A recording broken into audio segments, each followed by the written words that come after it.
पता चला, कर्म करो अर्जुन, उठ और चल।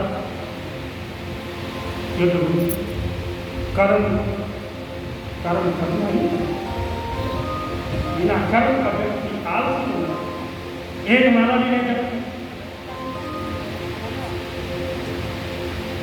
इसलिए भक्ति भी करती हो, कर्म भी हो, और तीसरी बात है वो बहुत महत्वपूर्ण है, ज्ञान का होना नितांत आवश्यक है, जो हमारी समस्याओं का समाधान ऐसा जीवन मार्ग करना।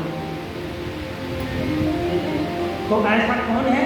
भरद्वाज जिन्हें राम पद अति अनुरागा, जिनका नाम करो बहुत ज़्यादा प्रेम है। यहाँ इनसे पूछा था राम जी ने, और राम जी ने 4 शिष्यों को, भरद्वाज ने 4 शिष्य दे दिए, जाओ ये पूरा करो। वो 4 कौन है?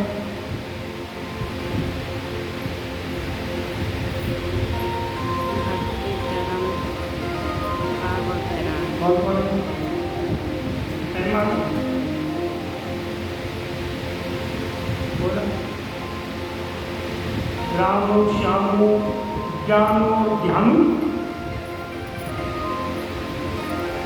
4 शिष्य। मतलब भरद्वाज मुनि ने वेद का मार्ग बताया, हमें और आपको वेद का मार्ग का अनुसरण करना है। मनमाने ढंग से जीवन नहीं जीना है। मनमाने ढंग से जीवन जीने वाला तो राक्षस होता है। जो देवता होता है, जो इंसान होता है, वो वेद के बताए ये मार्ग पर चलता है जो वेदों में लिखा है। वेद प्रतिपादित, वेद का मार्ग। वेद कितने होते हैं? 5.5 4 और 4 वेद हैं। ऋग्वेद, यजुर्वेद, सामवेद और लल्लावेद नहीं, अथर्ववेद, 4 वेद हो गए।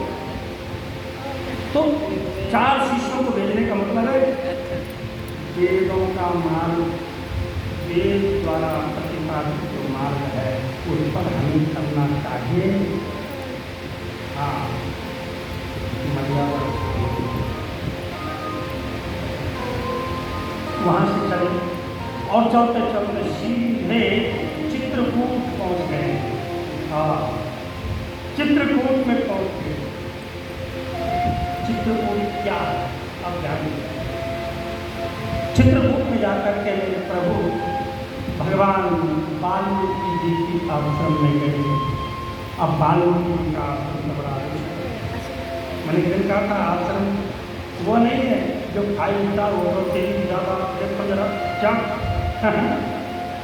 आधुनिकता ठीक है, आधुनिकता कहीं किसी हद तक ठीक है, लेकिन इतनी भी नहीं कि उन सुख सुविधाओं में हम अपना केवल भोजन ही भोजन याद रहे और भजन भूल जाए।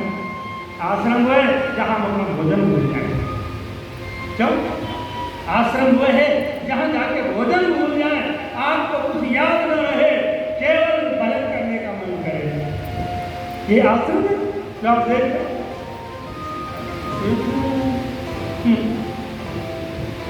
वहाँ सात्विक करना है, वहाँ तो सब राजसी है।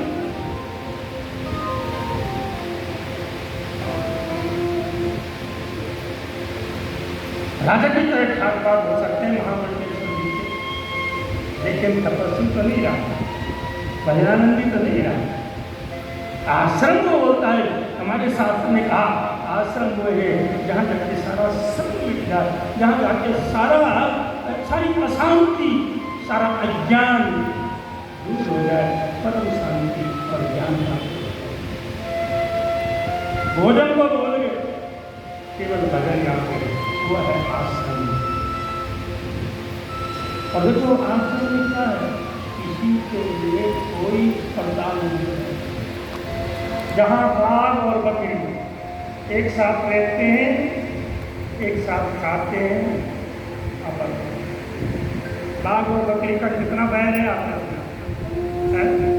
लेकिन वाल्मीकि जी के आश्रम पर वहाँ द्वेष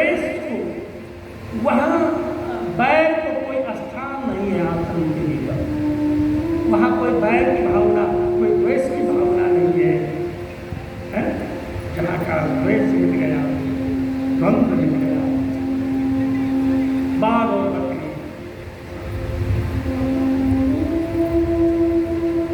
निर्भय निर्भय,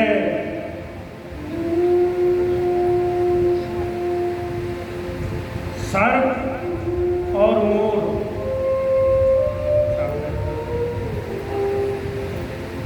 एक साथ है।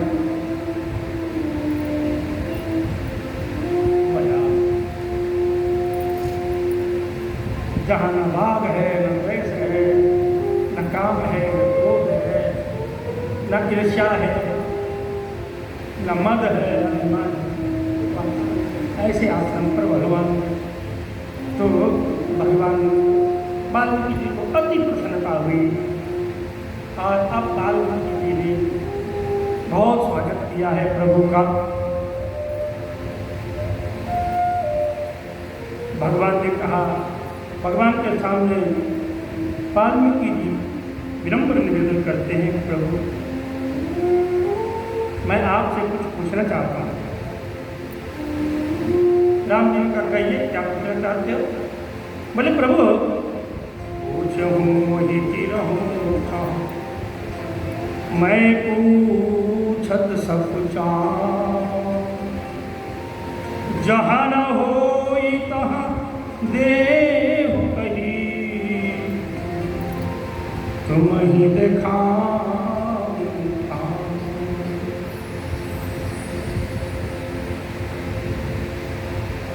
मैं आपसे पूछना चाहता हूँ कि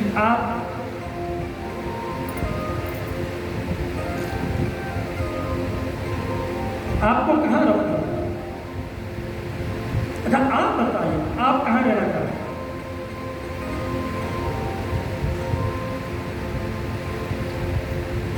राम जी ने कहा क्या तुम कहोगे? मैं वहां रहूंगा।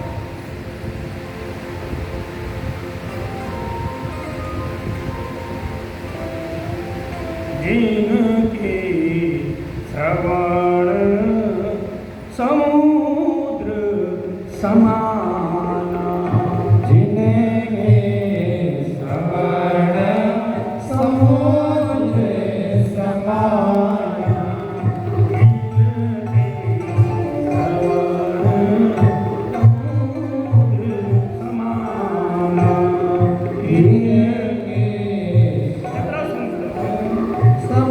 वाल्मीकि जी कहते हैं मेरे राम, मेरे प्रभु, मैं आपको जगह बताता हूँ, आप वहाँ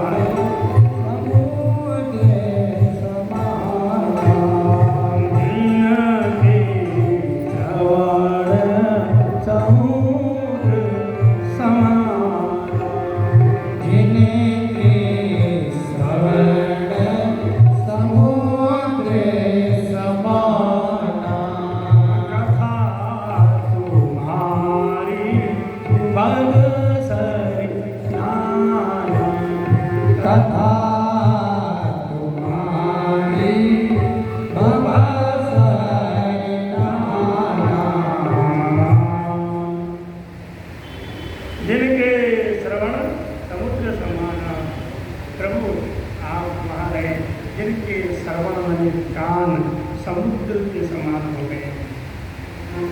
सब समाज आता है, कोई अच्छा बोले, बुरा बोले, किसी की निंदा करे, टिप्पणी करे, चाहे भजन सुनावे, कीर्तन सुनावे, समुद्र बन जाए है। कथा सुन सुन करके समुद्र बन साफ समा जाए इसमें। ऐसा नहीं कि बस इसी राजनीति बड़ी बना करके उसको आगे प्रस्तुत कर दिया। बहुत लोग होते हैं पचती नहीं है बात, हजम नहीं होती, पर थोड़ा अरे मेरे भाई बहनों, ऐसा दुनिया में संसार में कौन है जिसमें दोष नहीं है? निर्दोष तो एक परब्रह्म परमात्मा है, लेकिन वो निर्दोष होते हुए भी लोगों ने उसमें भी दोष देखा है, उस पर भी दोषारोपण होगा। ऐसा कौन है दुनिया में जिसमें कोई दोष नहीं? थोड़ा बहुत कमी हर इंसान का होगा, लेकिन ये क्या आई बस तुम हाथ धोकर पीछे पड़ जाओ। इतनी सी बात सुनी और भाई दो अंदर बना करके फैला दो।